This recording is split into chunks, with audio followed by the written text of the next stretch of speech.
Hello good morning everyone. तो आज हम लोग पढ़ने जा रहे हैं राष्ट्रपति एवं संविधान की कुछ महत्वपूर्ण बातों के बारे में। ठीक है, तो सबसे पहले हम लोग एक थॉट देख लेते हैं कि मत बैठ आशियाँ में पैर को समेट कर। क्या है? मत बैठ आसिया में पैरों परों को समेट कर हौसला खुली फिजाओं में उड़ान का। तो इसी को ध्यान में रखते हुए हम आगे बढ़ते हैं। प्रश्न नंबर सबसे पहला है, संविधान की प्रारूप समिति के सम्मुख संविधान की प्रस्तावना का प्रस्ताव किसने रखा था? तो वो है जवाहरलाल नेहरू जी। ठीक है, और जवाहरलाल नेहरू कौन थे? हमारे भारत के सबसे प्रथम प्रधानमंत्री थे। ठीक है, अब आगे देख लीजिए, प्रश्न नंबर दूसरा देखते हैं। संविधान सभा का गठन किसकी संस्तुति पर किया गया था? तो वो है कैबिनेट मिशन योजना के संस्तुति पे। ओके, दूसरा प्रश्न हम लोग देख लेते हैं कि राष्ट्रपति किस सूची के विषयों पर अध्यादेश जारी नहीं कर सकता? तो वो है राज्य सूची के विषयों पे। ठीक है, दूसरा हम लोग देख लेते हैं कि आपातकाल की घोषणा के का अनुमोदन संसद द्वारा किसकी अवधि के अंदर होना चाहिए? कितनी अवधि के अंदर होना चाहिए? तो वो है 1 माह के अंदर। ठीक है, फिर दूसरा देखते हैं हम लोग। नेक्स्ट क्वेश्चन ये है कि राज्यों का वित्तीय आवंटन, जिसको फाइनेंशियल एलोकेशन बोलते हैं, वो किसकी संस्तुति पर किया जाता है? तो वो है वित्त आयोग की संस्तुति पे। ठीक है, दूसरा हम लोग देख लेते हैं क्या है कि लोकसभा का सचिवालय किसके प्रत्यक्ष पर्यवेक्षण एवं नियंत्रण में कार्य करता है? तो वो है लोकसभा अध्यक्ष के। ठीक है, तो लोकसभा का सचिवालय जो होता है वो किसके प्रत्यक्ष पर्यवेक्षक एवं नियंत्रण में काम करता है? तो वो है लोकसभा अध्यक्ष के। ठीक है, दूसरा हम लोग देखते हैं कि दूसरा प्रश्न क्या है। भारतीय संविधान का सबसे बड़ा एकांकी स्रोत, ठीक है, जिसको हम लोग बोलते हैं सिंगल बिगेस्ट सोर्स, क्या है? तो वो है गवर्नमेंट ऑफ इंडिया एक्ट 1935। इससे एक और क्वेश्चन ध्यान रखिएगा कि संविधान पे सबसे बड़ा ये जो इफेक्ट पड़ा है वो किस एक्ट को का पड़ा हुआ है? तो वो है 1935 का एक्ट। ठीक है, ये ध्यान रखेंगे हम। उसके बाद देखिए क्या होता है कि संविधान के मूल ढांचे, जो कि बेसिक स्ट्रक्चर बोलते हैं, को संशोधित नहीं किया जा सकता। सर्वोच्च न्यायालय ने यह व्यवस्था किस वाद में दी थी? तो वो है केशवानंद भारतीय वाद में। ठीक है, किस में दी थी? कि केशवानंद भारतीय वाद में। दूसरा देख लेते हैं हम लोग कि भारत में राजनीतिक दलों का को कौन मान्यता देता है? तो वो है निर्वाचन आयोग। ठीक है, जैसे कि आपको कोई भी दल है उसको मान्यता चाहिए चुनाव लड़ने के लिए, तो वो मान्यता किसको देता है? कौन देता है उनको? वो है निर्वाचन आयोग। ठीक है, दूसरा प्रश्न हम लोग ये देखते हैं,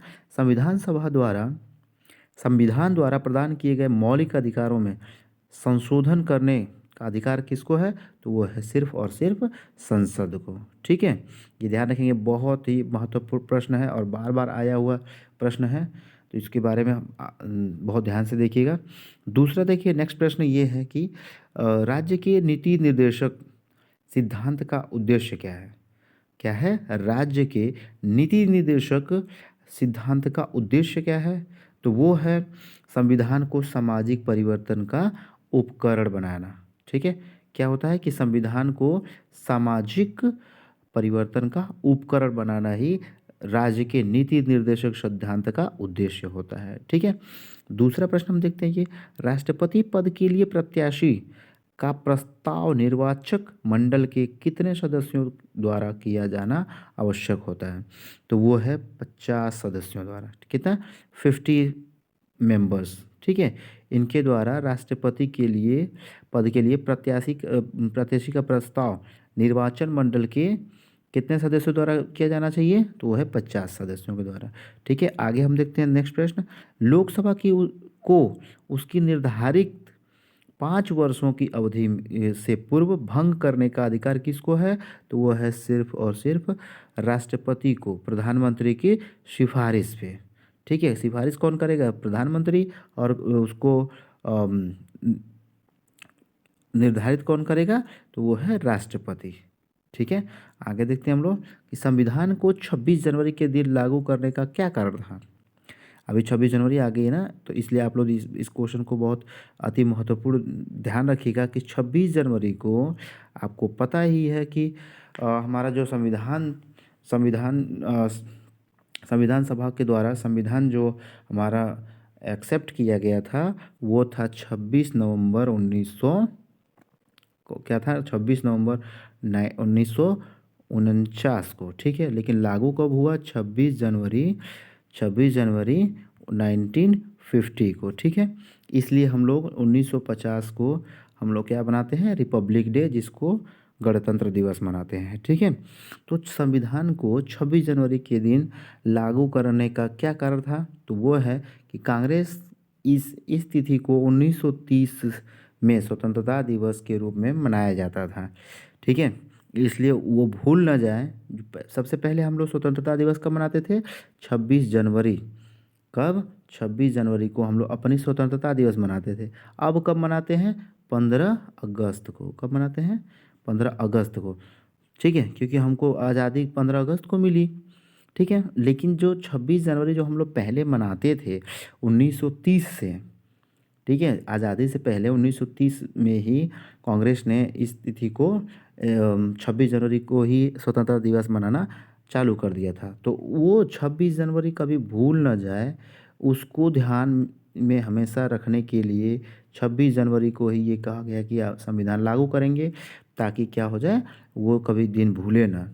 ठीक है, इसलिए हम लोग 26 जनवरी को अपना गणतंत्र दिवस मनाते हैं। ठीक है, अब आगे देख लीजिए, व्यक्तिगत स्वतंत्रता के अधिकार को सुनिश्चित करने के लिए नागरिक किस अधिकारी के पास जा सकता है? तो वो है सर्वोच्च न्यायालय या उच्च न्यायालय के पास जाएगा। ठीक है, मतलब व्यक्तिगत स्वतंत्रता के अधिकार को सुनिश्चित करने के लिए अगर नागरिक किस अधिकारी के पास जा सकता है? तो वो है सर्वोच्च न्यायालय या उच्च न्यायालय के पास।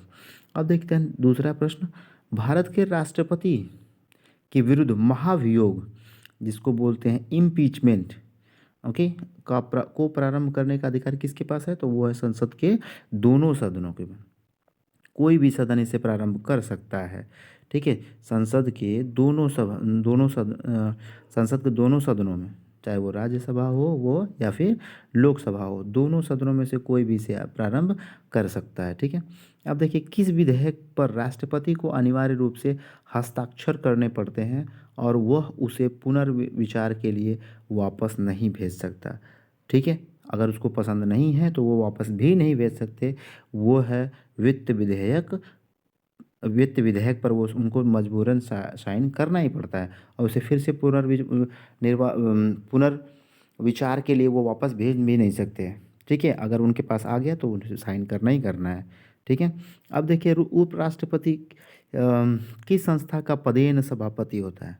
ये ध्यान रखा अगर, ये बहुत इंपॉर्टेंट क्वेश्चन हमेशा पूछता है रिपीटेड क्वेश्चन है बहुत सारे एग्जाम्स में। तो वो है उपराष्ट्रपति किस संस्था का पदेन सभापति होता है? तो वो है राज्यसभा का। ठीक है, ये ध्यान रखेंगे, उपराष्ट्रपति पदेन सभापति होता है राज्यसभा का। ठीक है, दूसरा है लोकसभा के सामान्य कार्यकाल को 5 वर्ष से अधिक करने का अधिकार किसको है? तो वो है संसद को, केवल राष्ट्रीय संकट के समय। वो भी क्या है, कब? जब राष्ट्रीय संकट आ जाए तब जाके वो क्या कर सकते हैं, लोकसभा के जो कार्यकाल है वो 5 से अधिक भी बढ़ाया जा सकता है। वो कौन कर सकता है? सिर्फ और सिर्फ संसद को ही ये हक है कि वो कार्यकाल बढ़ा सकता है। ठीक है, अब आगे देख लीजिए, दल बदल विरोधी अधिनियम, जिसको एंटी डिफेक्शन लॉ बोलते हैं, के अंतर्गत भारतीय संविधान के किसी सदस्य की अयोग्यता या फिर अथवा योग्यता पर निर्णय करने का अधिकार किसको प्राप्त है? किसको प्राप्त है? तो वह है लोकसभा अध्यक्ष को। ठीक है, दल बदल जो लोग करते हैं, विरोधी अधिनियम जो है, उसके अंतर्गत भारतीय संविधान के किसी सदस्य को की अयोग्यता या फिर योग्यता पर निर्णय करने का अधिकार सिर्फ लोकसभा अध्यक्ष को है, ठीक है, दूसरा कोई नहीं कर सकता। फिर किस राज्य के, दूसरा प्रश्न हम देखते हैं, किस राज्य के आरक्षण विधेयक में 9वीं अनुसूची में सम्मिलित किया गया? ठीक है, किस राज्य के आरक्षण विधेयक को 9वीं अनुसूची में सम्मिलित किया गया? तो वो है तमिलनाडु के आरक्षण विधेयक को। किस राज्य के? तमिलनाडु के, ठीक है। दूसरा हम लोग प्रश्न देखते हैं, विधान परिषद के सदस्य चुने जाने के लिए विधानसभा में किस प्रकार का मतदान होना चाहिए? तो वो होता है खुला मतदान, ठीक है। फिर उसके बाद देखते हैं अगला प्रश्न, राज्यसभा के द्विवर्षीय चुनाव की उद्घोषणा कौन करता है? तो वो है निर्वाचन आयोग, ठीक है। कौन करता है? निर्वाचन आयोग। दूसरा प्रश्न हम देखते हैं, यदि किसी विधि या संवैधानिक संशोधन को संविधान की 9वीं अनुसूची में रख दिया जाए तो उसका क्या परिणाम होता है? तो वो परिणाम ये होता है कि वह न्यायालय में वाद योग्य नहीं रहता। वो मतलब कोई भी वो न्यायालय में वाद मतलब किसी विवाद के योग्य नहीं रहता वो, ठीक है। अब हम लोग देख लेते हैं आगे, किसकी अनुमति के बिना राज्य की विधानसभा में कोई धन विधेयक पेश नहीं किया जा सकता? तो वह है राज्यपाल की अनुमति के बिना।